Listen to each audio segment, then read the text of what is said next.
Welcome to guys another video.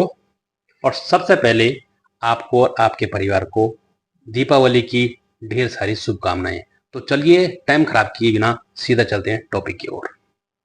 आज मैं आपको बताऊंगा 5 म्यूचुअल फंड जिसमें आप लमसम एसआईपी दोनों कर सकते हैं।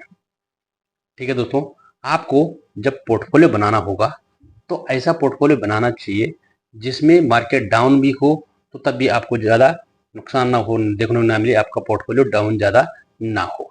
ठीक है दोस्तों, तो ऐसे 5 म्यूचुअल फंड आपको बताऊंगा, क्योंकि म्यूचुअल फंड को हमेशा डाइवर्सिफिकेशन करके रखना चाहिए। तो चलिए शुरू करते हूँ और आपको बताता हूँ कि आप कैसे म्यूचुअल फंड में आप डाइवर्सिफिकेशन कर सकते हैं, कौन कौन सी म्यूचुअल फंड में कर सकते हैं। ठीक है दोस्तों, जैसे लार्ज कैप में भी करना जरूरी है, मिड कैप में भी करना जरूरी है और स्मॉल कैप में करना भी जरूरी है और फ्लेक्सी कैप में भी करना जरूरी है। तो उन फंड का रिव्यू बताता हूँ आपको और उन फंड ने कैसे कैसे परफॉर्म किया है वो भी आपको बताता हूँ। तो सबसे पहले आपको बताता हूँ लार्ज कैप के बारे में है, जो कि निप्पॉन इंडिया का लार्ज कैप फंड है, डायरेक्ट फंड है, डायरेक्ट ग्रोथ है। ठीक है, जब भी आपको करना है ना तो डायरेक्ट में ही करना चाहिए, रेगुलर में कभी नहीं जाना चाहिए, क्योंकि रेगुलर में आपको टैक्स बहुत ज़्यादा देना पड़ता है बाद में जब आप एग्जिट करोगे। ठीक है, तो चलिए सबसे पहले है निप्पॉन इंडिया लार्ज कैप का फंड। उसने जो जब से वो लॉन्च हुआ है, उसको लॉन्च हुए 11 साल हो गए हैं और जब से वो लॉन्च हुआ है तब से उसने बैक टू बैक 18-19% का आपको रिटर्न दिया है। ठीक है दोस्तों, और 5 साल की अगर बात करें तो 21% का रिटर्न दिया है। और अगर 3 साल की बात करें तो उसने 21% का रिटर्न दिया है। और अगर एक साल की अगर बात करें तो उसने 26% का रिटर्न दिया है। ये तो होगी रिटर्न की बात। ठीक है दोस्तों, और अगर इसकी करें एक्सपेंस रेशियो की बात, सबसे पहले मेन होता है एक्सपेंस रेशियो। ये आपको जरूर चेक करना चाहिए कि किसका कितना एक्सपेंस रेशियो है। एक्सपेंस रेशियो बोले तो खर्चा जो आपसे लिया जाता है कि आपको कितना रिटर्न, जब इसको आपको रिटर्न बना के देंगे ना एएमसी कंपनी के मैनेजर, तो उनको भी एक्सपेंस रेशियो चाहिए होता है ना, तो वो आपको एक्सपेंस रेशियो आपसे काटते हैं। तो इसका जो एक्सपेंस रेशियो है वो है 0.67।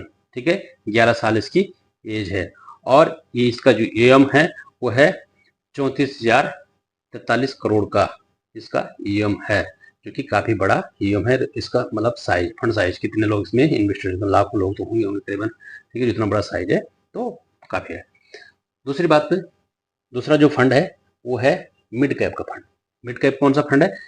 Motilal Oswal mid cap fund, जो कि अभी अच्छी खासी रेटिंग में चल रहा और बहुत अच्छा रिटर्न बना के इसका इससे दे रहा। ठीक है दोस्तों, जो कि नंबर 1 पे भी चल रहा। इसकी जो फंड एज की अगर बात करें तो ये भी 11 साल पुराना फंड है। ठीक है दोस्तों, और इसने अगर जब से लॉन्च हुआ है तब से इसने बैक टू बैक करीबन 26% का रिटर्न दिया है। और अगर 5 साल की अगर बात करें तो 5 साल में इसने बना के दिया 33% का रिटर्न। और अगर 3 साल की बात करें तो इसने बना के दिया 36% का रिटर्न। और अगर 1 साल की अगर बात करें तो 71% का, 71% का इसने रिटर्न बना के दिया है। ठीक है दोस्तों, अगर इसकी एक्सपेंस रेशियो की अगर बात करें तो इसका एक्सपेंस रेशियो 0.58% का है, क्योंकि काफी कम है, इतना ज्यादा नहीं है। ठीक है दोस्तों, और अगर इसकी ईएम की अगर बात करें तो इसका 18,600 करोड़ का ईएम है। और इसकी अगर फंड एज हुई इसकी 1100, तो 11 साल। और अगर एग्जिट लोड भी जरूरी है। देखो दोस्तों, इन फंड में अगर आप 1 साल से पहले अगर एग्जिट करते हैं तो आपको करीबन 20% कैपिटल गेन देना पड़ता है। वो 1 साल से पहले नहीं करना। वैसे तो देखो, इनका जो पीरियड है ना वो नील होता है, लॉक इन पीरियड, क्योंकि इन फंड में आप, म्यूचुअल फंड में आप कभी भी अपना पैसा निकाल सकते हैं, कभी भी डाल सकते हैं। लेकिन अगर आप 1 साल से अगर पहले अगर रिडीम करते हैं तो आपको जो कैपिटल गेन है वो आपको ज़्यादा थोड़ा देना पड़ता है, इसलिए। ठीक है दोस्तों, तीसरा जो फंड है वो है एसबीआई का। एसबीआई का 250 इंडेक्स फंड, जो कि अभी भी लॉन्च हुआ है, इसको ज़्यादा साल नहीं हुआ है, सिर्फ 2 साल ही हुए हैं इसको। ठीक है दोस्तों, क्योंकि एसबीआई का अच्छा फंड है, कोई भी एसबीआई का कोई फंड है अच्छा ही है, इन्होंने सबने अच्छा परफॉर्म किया है। तो इसका जो ईएम है अभी 2 साल में 1100 करोड़ का आसपास इसका ईएम है। और इसने जब से सिर्फ 2 साल में इसने रिटर्न दिया है, जब से हुआ 34% 7 साल में दिया है, और 1 साल में इसने बना के दिया है 42% का रिटर्न। ठीक है दोस्तों, और अगर इसकी एक्सपेंस रेशियो की अगर बात करें तो इसका एक्सपेंस रेशियो अभी 0.39% का है, जो कि अभी भी काफ़ी कम है। ठीक है दोस्तों, तो ये है एसबीआई का स्मॉल का 250 इंडेक्स फंड। तो ये भी आगे जाके अच्छा परफॉर्म करेगा जैसे और फंड ने किया है, क्योंकि इंडेक्स फंड है। ठीक है दोस्तों, इसमें आप चाहे तो आप इनमें इन्वेस्ट कर सकते हैं। तीसरा जो फंड है दोस्तों वो है small cap fund. Small cap fund Canara Robeco small cap fund. ठीक है दोस्तों, इसका फंड एज अभी 5 साल है, अभी सिर्फ 5 साल ही हुए हैं इसको लॉन्च हुए। जब से ये लॉन्च हुए तब से इसने back to back annual return दिया है 29% का।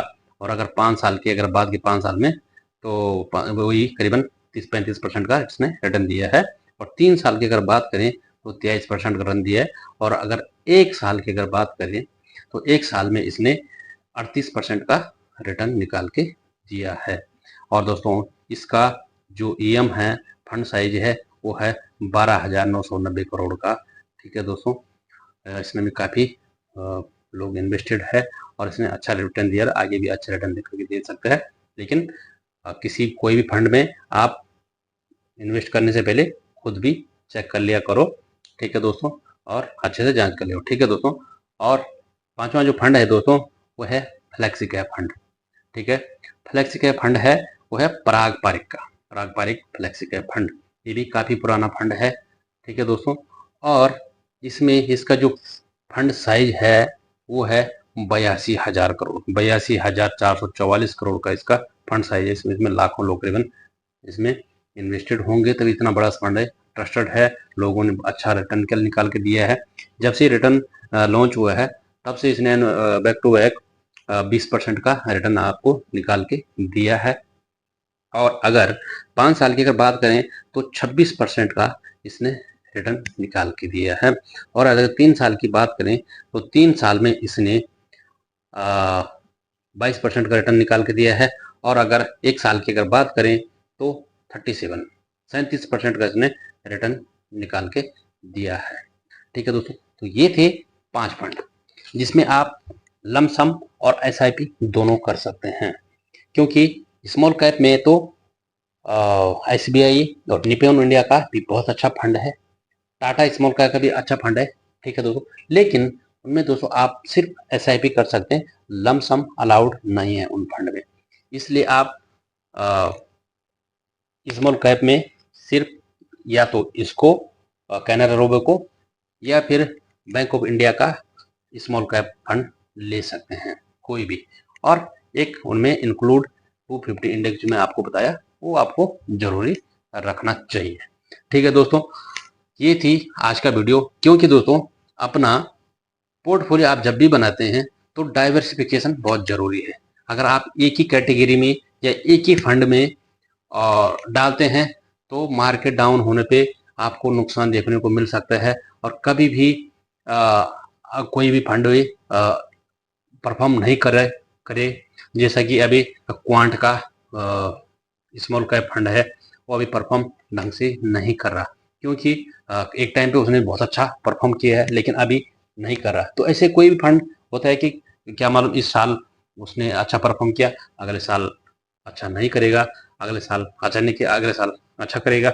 ऐसे में आपको अगर ये कम दे तो दूसरा आपको देश अच्छा दे सकते, तो इसलिए आपको डाइवर्सिफिकेशन लेना जरूरी है। अगर आप 5,000 की एसआईपी अगर कर रहे हैं तो आपको 5 फंड में या 6 फंड में उनको अलग अलग करना चाहिए। ये लमसम भी अगर कर रहे 1 लाख अगर लमसम कर रहे तो 20-25 हज़ार करके ऐसे डाल के large cap, mid cap, small cap ऐसे फंड में आपको डालना चाहिए। ठीक है दोस्तों, तो ये थी आज की वीडियो, कैसे लगी जरूर बताना और चैनल को सब्सक्राइब भी जरूर कर लेना। जय हिंद, जय भारत।